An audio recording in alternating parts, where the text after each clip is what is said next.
Well, hello again everyone, and welcome to the latest webcast that we're bringing you from Travel Weekly. And I'm thrilled to be joined today by Nirmal, who is, of course, the new CEO at Virgin Voyages. So Nirmal, hello, welcome. Hi Lucy, thanks for having us. Well, we're delighted you're over in the UK. It's lovely that you've come to our offices to see us. But if people don't know you, they probably should, because you've been at Virgin Voyages for a while. You took over in the top job in September, but you were there right from the outset, weren't you? Yeah, from the very beginning, actually. I've worked within the Virgin Group now for 16 years. So originally started with Richard way back in New York when we created Virgin America, which was our Virgin brand airline in North America for Richard. And then Richard really wanted to start a cruise line. I'm sure you've heard the story about how he wanted to do it from his 20s and 30s and 40s, and eventually got there in his 70s. But I was part of the team that conceived the original business plan. And then Tom brought Tom McCarpet in. Tom was obviously my boss. Yeah. Tom and I have a funny story actually, in that Tom said he'd come and start Virgin Voyages if I decided to come work for him. Ah, okay. So we go way back when, Tom and I, and it's been great. I've been part of the journey from the very beginning, helped really shape the experience and make sure we brought the brand to life, and really proud of what we were able to build together. Oh, you absolutely. And of course your last role was sort of Chief Experience Officer, that's right? Yeah. Fancy titles, but technically President and Chief Experience Officer. But really what it meant was that I was really in charge of making sure we brought the brand to life in the product and the experience, so all parts of the customer-facing experience, all parts of the commercial operation, a few other parts sprinkled in there. But at the end of the day, my job was and continues to be to make sure that our crew can be the best versions of themselves, right? And you know, we really mean it. We're just so proud of the product we have, but it's because of the amazing crew we have on board our ships. And a lot of my focus has been making sure that we set our crew up for success and making sure that product is exactly what our sales are looking for and what our first mate partners want from us. Well, I want to come on to talk all about product in a second, but before we move on, just to explain, so Tom has stayed on as chairman, so he's still around for you, is that right? Yeah, Tom has transitioned to the chairman of our board, and I've transitioned to CEO. Okay, and Tom, at the time when they announced you were taking over, he said actually you're the perfect person for this role because you live and breathe the Virgin Voyages culture. So tell us a little bit about that. It's very nice of Tom. Obviously, Tom and I have been in partnership for a long time. Yeah. And, it's wonderful that he's going to be around to help shepherd the business through continually. But yes, culture is such an important part of how we think about life as Virgin Voyages, but as any great Virgin company. And as I said before, I think the most special part of our business is our team. Yeah. We have a fantastic team shoreside, we have a fantastic team on our ships, we have a fantastic team here in the UK led by Shane Riley. And I just feel so proud to be part of this team. And people always ask me, like, what's it like taking this job? And for me, I'm only successful if the team around me is successful, right? And that's where I start always, is what can we do to make sure the teams are set up for success? Yeah. Well, that's true, and you have done a fantastic job so far, but of course at the time of your promotion, you were also announcing this new cash injection. You secured a £550 million new capital raise, and that was about sort of securing the business financially, but also for ambitious growth plans, you said. Yeah. So yes, you're carrying on with the good work you've done, but you must have some other plans in there that you're going to sort of spearhead. Yeah, look, we this year, you saw, we raised $550 million of new capital into the business, and that was really part of the plan we set in motion about 3 years ago to ensure that we came out the other side of COVID. I mean, thankfully, we're not talking about that much anymore. No, we mustn't say that word anymore. But you know, for us, it was still, you know, as a new startup cruise line, I mean, our timing was horrendous, as you know. I know. And so, you know, we came out of the backside of the pandemic. We owned 3 ships, and we had to fill 3 ships. And so we've been on a patient strategy to do that. And we can talk a bit more about what that is. But you know, we wanted to make sure the product was right. Wanted to make sure that first mates could trust the product. Want to make sure that sailors loved it and heard from other sailers how good the product is. And so that's been a big focus of ours. And just really being patient. You know, we are a premium product and we're holding our price and we're building our occupancy as a result. And what this capital infusion allows us to do is to really double down on that strategy. And that's interesting. So let's just talk about that though, because as you've just said, you had 3 ships very, very quickly. Yeah. Quicker than one might normally have if you were launching a cruise line. Interesting you say you've held your price, but because you perhaps said, we'll sail not at full occupancy and that's fine for you, but you'd rather hold the price. Yeah, look, this is a long-term strategy, right? Yeah. This brand, I think, has the potential to grow into a fleet of mini ships. Right now it's 3 ships, it'll be a 4th ship very soon. But what we really believe is that we need to position this brand as what it is. It's a premium product, it's a premium sailing experience. And when you're brand new to the market, you also don't want to confuse the market too much. And a lot of our first mate partners, they actually said to us, you know, you should make sure that you're proud about the product, proud about the price, and let occupancy build with that. And that's what we've been doing. The capital raise is a big part of that to allow us to continue on that strategy. And what's great is to bring in a blue chip investor like Ares Management, who, you know, could invest in any product out there. It chose up to invest in us because the product is so strong and they believe in that strategy and believe in what we're up to. Okay. So many things I want to ask you. You mentioned the 4th ship coming. Let's just cover that. So we've got Scarlet, valiant and resilient. You were going to bring in Brilliant Lady and you had to announce that that was going to be delayed. So just tell us a little bit about that. And I understand you haven't announced yet when she's going to be joining. That's right. There's not a date just yet for when she'll be joining the fleet. She will be joining the fleet. Yeah. We haven't announced a date yet. Look, any time that we have to displace a sailor, have a first mate do more work, right? And even our crew, impact on our crew, we don't take those decisions lightly. We were faced with some unfortunate circumstances here with Brilliant Lady. So we had to make that unfortunate decision to delay her. So what was it was sort of shipyard issues? Like why is she delayed? A whole confluence of issues around supply chain, shipyard, a whole bunch of different things that kind of came together. But really, what's right for the business right now is to make sure that we're upfront with our sailors and our first mates about that. But it's impacted on the rest of the program, though. So you've had to move other ships around. Not as much, no. Okay. So what we were able to do was we were able to save the vast majority of the bookings that were on Brilliant. We did actually move Valiant Lady, which is our ship in Miami, into San Juan later next year to take on some of Brilliant's itineraries. Okay. But we were able to kind of make all that work. And right now, we'll announce when Brilliant will come into the fleet in due course, but we're not looking to rush that because part of the challenge for us, we're a new brand. Yeah. And when you have to launch as many ships as you mentioned, it's not what you normally want to do, right? How long can you keep being the new, like when you say we're a new brand, but it's been a while now. How long can you keep being the new player? Not that we're a new player as such, it's more that, generally when you think about launching ships, you typically want to give yourself, an 18 to 24 month runway. Right? Okay. Particularly on the sales side with each ship, right? Yeah. And what happened with us is that with the compression of our launches, we haven't been able to do that and really build a business in an orderly way. Yeah. And so that's what we're looking at now, is making sure that Brilliant comes into the fleet at the right time when the business is ready for it. And future ships then, because have you got more options in shipyards? Yeah, so part of this capital raise is to think about growth, right? And so we're going to be expanding where the fleet sails. We're going to be expanding the sourcing markets. It's one of the reasons I'm here in the UK, is that the UK is a hugely important market for us, and technically, in theory, we've under invested in the UK in the past, and we want to make sure we do that going forward. Well, that is good to hear, and we'll want to hear all about your plans. So and then on the deployment side, really expand the deployment. A lot of what our sailors are saying to us is that they want new itineraries, they want new markets. We have a very, very high repeat rate right now, and a lot of our sailors are saying triple or something. Shane, we did an interview with Shane, and he was saying, it's staggering how many people are coming back and booking people again. Just love the product. They get on board. Our onboard rebooking rate can approach 50% on some sailings. We did a repositioning sailing for Valiant. Do you pass that commission back to the travel agents? Of course. Just checking for you. Look, our policies are probably some of the most friendly first mate policies out there, right? This for onboard rebooking is a great example. We'll automatically tag our first mate partner on any booking made on board. We don't play games. We don't ask you to verify certain things. If it's your sailor, it's your sailor. We're very committed to that program. No NCFs and paying on bookables and all these different things we do. It really shows our commitment to the trade, right? This has to be a trade-led strategy. We are very focused on the trade. We're a huge partner for us, and we won't mess around on that. Sorry, I didn't mean to interrupt you, but I just must, before we move on, because I've got lots more questions, but I love the way that your language, when the sailors and the first mates and the shore things and all that kind of stuff, like when that first came in, we were all a bit like, oh God, this is, but it's very natural for you now, isn't it? And I think actually in the trade, we've kind of got used to it now. You've persisted with it, and now it's become kind of general parlance, hasn't it? Yes, it has, People have really embraced it. People like being sailors, right? Who doesn't want to be a sailor, or who doesn't want to be actively going sailing and seeing the ocean? And so we did have some new terminology.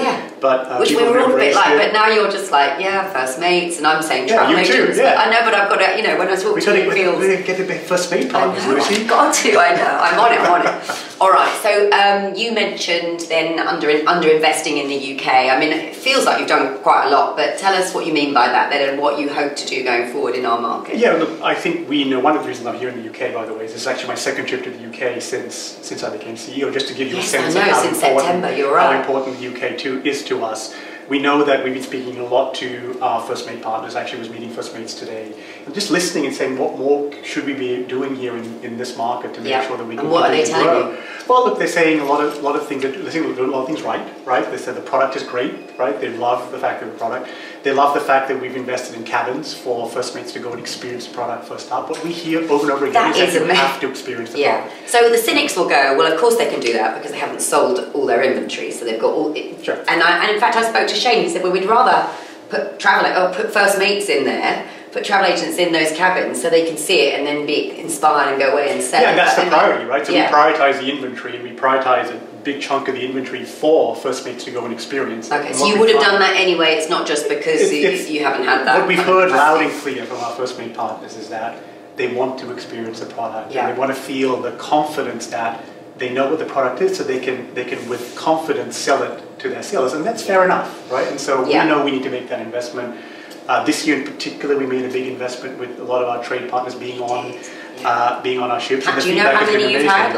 Oh, Shane will know close to me, but I think it's thousands or so. In the thousands, that wouldn't surprise me. And the feedback has been phenomenal. I mean, you offered us free sailing to every single agent at our Agent Achievement Awards last year, so I'm sure they didn't all take it up, but a huge proportion And look, I encourage them, to those that haven't yet, please do. The opportunity's there. We'd love for you to come on board. And one of the reasons I think it's important is I do believe we have made some mistakes in terms of how we originally marketed the brand, and there were some certain misperceptions about the brand. What do you mean by that? Well, I think a lot of the initial marketing, people thought that this brand was for young people who wanted to go partying. They used to think about it as the millennial brand or the non-cruise brand. You put sort of interesting things in people's cabins as well at the start, which I don't think you do anymore. Yeah, so for a lot of these things that were sort of inadvertent, that started to kind of frame what the product is. The reality is it's a very sophisticated kid-free sailing environment. Yeah. And so having people go on board... But it's not like a big hedonistic kind of... No.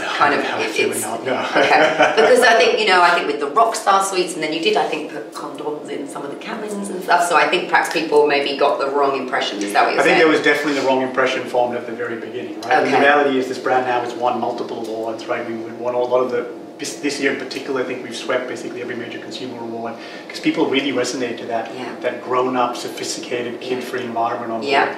But that's why we're really encouraging our first mate partners to get on board and have that conviction of what the product is. What we actually find is that people get on board and then they just start selling. Because people were focusing, weren't they, on the tattoo parlour and things like that, but actually when you look at some of the specialty dining, I mean, the incredible dining experiences and things like that on board. So is that what you're saying now, marketing more about those kind of premium offerings rather than the party side of things? Our core customers age between their 40s and their 60s. People are surprised to hear. And is that what you were aiming for? It is. It is. Right. There were just some misperceptions that developed in the market around what the product was.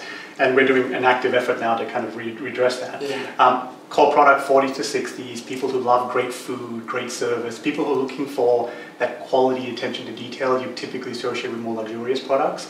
But what we're finding is that our particular sailor wants all that quality and attention to detail, but without a lot of the sort of formalities that traditionally have come with it, right?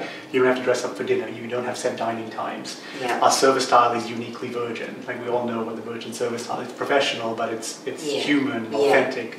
And people really, really like that. And I actually say modern travelers generally right now, if you think about where we're gravitating our spend, whether it's in a hotel or in retail or in gyms or in restaurants, we tend to want to go to the places that have a bit more vibe and a bit more energy.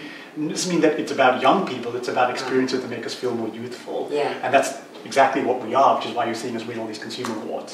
And tell us about your shore excursions then, because they're a little bit different as well, and your overnights and things. That was something that you're very proud of, and does that sort of marry up with what you're talking about in terms of the onboard product being that sort of premium but a little bit more sophisticated than perhaps people originally Correct, across the board, right? Across the board, whether it's the food, whether it's the shore things, wellness experiences, all those things, I would encourage our first mates to think about them as these premium, elevated, sophisticated, adult-only environments, right?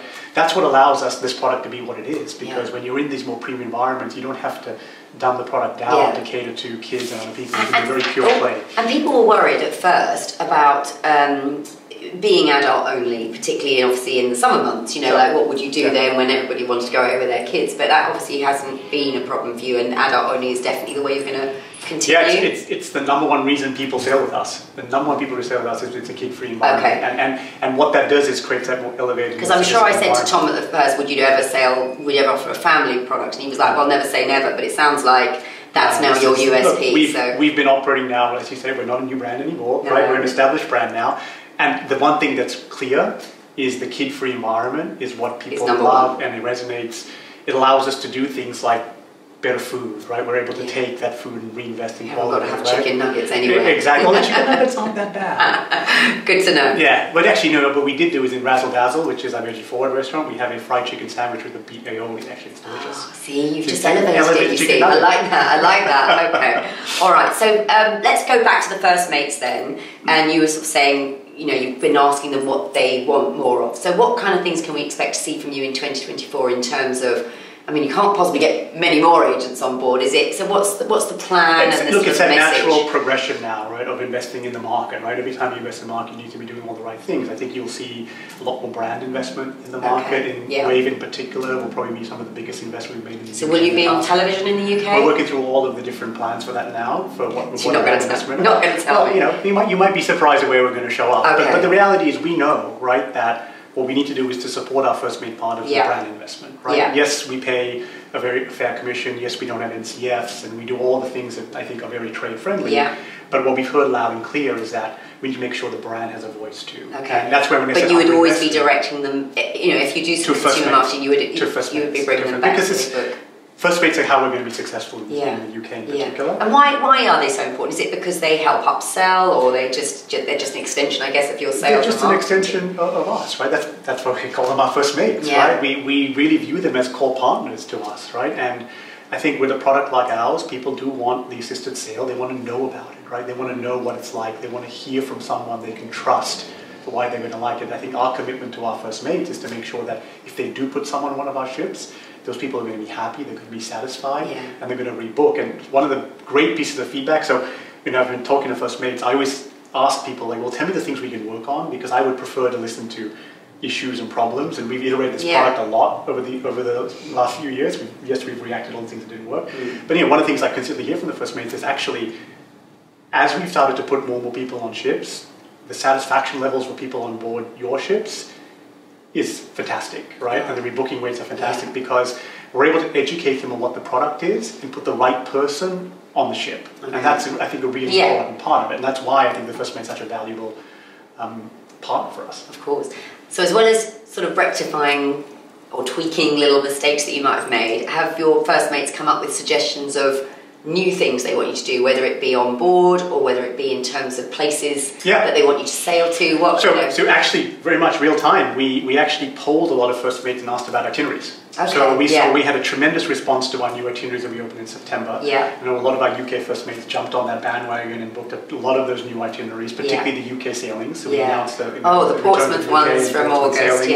Why do you think they because they loved them? I mean, you were very successful in the pandemic, weren't you, going around the UK, because people just loved it. It was just a great opportunity. In fact, I have a friend who's nothing to do with travel and who's now been on one of your sailings 5 times because they had never been on a cruise, but it was one of the only options available in the pandemic, and now they are literally like biggest converts to boat, but never been on another cruise. I mean, they just keep rebooking you. Lucy, that story is, I can tell you how many times I've heard that story. Really? There's so many, and our rebooking rate, like I said, the repeat rate is something that I've been it was pleasantly surprised by. But they've now done your sort of Spain itinerary, they've done your Greece itinerary, so they've done ex-UK obviously, so they are now saying... They're saying what's next, right? And so in terms of, you asked about how our first mate's helping us, so we actually just did a big survey with our first mate partners, our sailors as well. We said, what are you looking for from new itineraries? And actually, we're going to be announcing soon our Summer 25 itineraries, and they're all being designed with direct feedback from our first mate partners. And can't say too much about it. Come on! I know you're always going to ask me, but if Shane were here, he'd probably spill the tea. Yes, he would. He would 100%. Unfortunately, I can't hold him accountable if he's going to spill the tea. Well, obviously, you can go to the Caribbean and sail, but Far East, is that somewhere you would look? I think you're going to be pleasantly surprised by what comes out from the deployments. There's been some really interesting feedback we got from the first mates, but it's all about, look, the product is great. We love the product. We love what it is. And the other thing that we didn't touch on that people love about the product that I've heard over and over again is the value for money, right? Look, let's face it, we're in a world now where people really want to make sure that if they pay a premium price, that they're getting great value for money. And that's something that I think actually can coexist. A lot of people will say to me, well, how can you be a premium brand and stand for value for money? And actually, as a Virgin brand, we've always felt that way. That we can create a premium product and great value for money. We just won, I think, Value for Money Award for 3 years in a row now, or 2 years in a row, and I'm very proud of that, because what I want to make sure is that people feel like, yes, it's a premium price, but it's worth it, right? And one of the things about that is that we tend to include a lot more in our fares. And one of the things that... Such as what? Well, we include, so in our fare, we include all your tips, we don't charge extra for tips. Which Brits love. They don't want to be charged. And again, that's a very pro-UK strategy, right? Because then we are at the heart of it, a UK brand. Wi-Fi is included. Great. In our things, we include all soft drinks. We include still and sparkling water, and the sparkling I think is a real added treat to give you a little bit of that more elevated things like we all feel fancy with sparkling water, right? Group fitness classes are included, and we don't have any specialty dining up charges. So all that amazing food we talk about, it's all part we're just going to include that in things, so we're not charging you extra. So with all that, right, that always includes lunch. And that's important for your first mates to understand when they're kind of selling and making sure they're explaining to the sailor. Get me with my language. Yes, very good. Thank you. But joking aside, that is really important that because obviously every cruise line differs with what their inclusions are, and so that's important. This is also again why you asked about why first mates are important, right? Because first mates can explain, and first mates, I think, of all our partners, they understand that more than the consumer would understand, right? Being able to understand, listen, this one price you pay might look more expensive, but actually it's tremendous value for money, right? And some of that's value for money, but some of it's also is, look, we're a premium brand and we don't want to kind of, it's an American phrase, but I don't know what the UK equivalent would be, but nickel and dime. Oh, I know. Right? Nickel and dime our sales, right? Because look, things like still and sparkling water, right? If you want to elevate a premium environment, you don't want to be paying we don't want to pay for still and sparkling water. Wi-Fi. Right? I feel like Wi-Fi is like a basic human right, right? So we include Wi-Fi in everything we do, right? You can message, you can WhatsApp, you can do all sorts of things. So a lot of the way we designed it wasn't necessarily about how much value can we include. It was more about what do the sailors want, right? These are more premium, more affluent sailors. They don't want to put up with the nuisances of charging for this, charging for that, charging for this. Right? No, it becomes irritating, and as you say, it then doesn't become premium at all. Correct. So, if I can just ask you about trends that you're seeing in the UK market, like what are people, what destinations are the most important? Are they all just going for a week, or are they doing back-to-back cruising, or like what are the key things, and are they all sort of upgrading coming out of the pandemic because they're like, I want to just really go for it? So what are you seeing in terms of those trends? I think the big theme that we've seen for the UK is value for money. We've seen that consumers are really looking for value for money for their spend. Doesn't mean that they want to go cheap. It just means that they want to know that they're paying one price. They got a good deal, but they're paying one price that they can manage the budget. Doesn't mean they want to go somewhere cheap. And that's particular to the UK, and you're not seeing that in the US? We're seeing it more in the UK than we're seeing in the US. So we're in an interesting time, right, in the UK, right, with people talking about cost of living crisis and all these things, and I think as brands we need to be conscious of that, right? So one of the commitments I have made to our partners and to our crew is that we're going to maintain our product, right? We're not looking to take things away. We're looking to keep our product as is. We're looking to provide tremendous value for money because that's what we know people are looking for. And I think particularly in the UK, that's what that premium guest is looking for. In terms of destinations, Med is a huge focus for us. We had some issues in Med this year with flight prices. Obviously, people were very, some of the flight prices were sometimes more expensive than actually the resort stay wherever you went. Obviously, we're seeing prices moderate a bit, so we're watching that carefully. But I think as we think about our UK sailors, we see a big business in the Med, we see some business in the Caribbean, but I think it's just going to be a growing business for us going forward, and that's exactly why I'm here and exactly why I talk about UK. And currently, what proportion of your total business does the UK market make up? UK market is a growing proportion of it. We don't only want a percentage. I know it's growing, but and clearly it's behind North America. We get that, but I guess what I'm asking you is, when you talk about investing in the UK and you seeing it as this opportunity, how big do you think I think roughly in the Med right now, it's about 30% UK, right? I would love to see that number closer to 50-60%. And I think it should be, right? I think our Med product is perfectly set up. And Americans at the moment, are they a bit nervous to come over to the we haven't seen that. You haven't seen that? No, not yet. Because often they're nervous when they see, obviously, the conflict in the Middle East, and I wonder if that's affecting demand at all. We're not seeing it just yet, but I think it's something we all have to watch for, right? And I think we're living in a sort of a strange world right now, and thoughts and prayers are out to everyone else. Yeah, no, I get that, but it just sometimes it brings in a bit of nervousness, and then actually you can see that as an opportunity for the UK market because there might be more inventory available that they could jump on and try and sell. Yeah. Look, if you look at what happened in September, right? We opened our new itineraries in September. The response was tremendous. Our September was the second best booking month ever we had in the company. And it was a result of those new itineraries, right? And we saw UK volumes really just shoot through the roof, again, because it was new itineraries, it was Med product, it was stuff that the trade in the UK could get behind. as we think about deployment going forward, it's going to be a big part of the strategy, is making sure we design these itineraries with the UK trade in mind. And as part of the investment, I know you talk about sort of raising the brand awareness to drive, business back to the trade, but in terms of your trade team, I mean, you've grown that significantly quickly as well, as you've brought in, I guess, new ships. You've had to, but is that going to continue to grow? Yeah, look, this is a full investment plan for the UK, right? Like, again, one of the reasons I'm out here talking to First Mates is it's not just one thing, right? We've got to make sure that we put the whole package together. Yeah. And part of that has been investing behind Shane and that UK sales team. Yeah. I've been very proud of that team. They're winning awards, which is great. They're a great group of people, but we've had to give them more support. Yeah. And one of the things that they'll get from me as CEO is, like I said at the start of this thing, my job is to support our teams, right? Listen to what they need. Yeah. One of the things that Shane has talked a lot about is what's required in the UK market, and he's told me a lot about what's required in terms of field sales support, system support, process support, and we're happy to do that because we've got a great team, but they need the support from us. Okay. All right. Well, listen, it's a very exciting time. I mean, then you'll have Brilliant Lady, and then more ships I know to come. So, and the trade have really got behind it, and I'm so thrilled for you because I was there when it launched, and we met right at that time, and it's fantastic to see you take the helm, Nirmal, and we wish you all the best, and we hope all the UK agents get behind you. So good luck with it all. Well, thank you, and thank you to all our First Mate partners out there. Thank you for your business. I know Shane and team talk about being brilliant to business with, and I really do second that, and it's all part of what I'll be focused on. Thank you.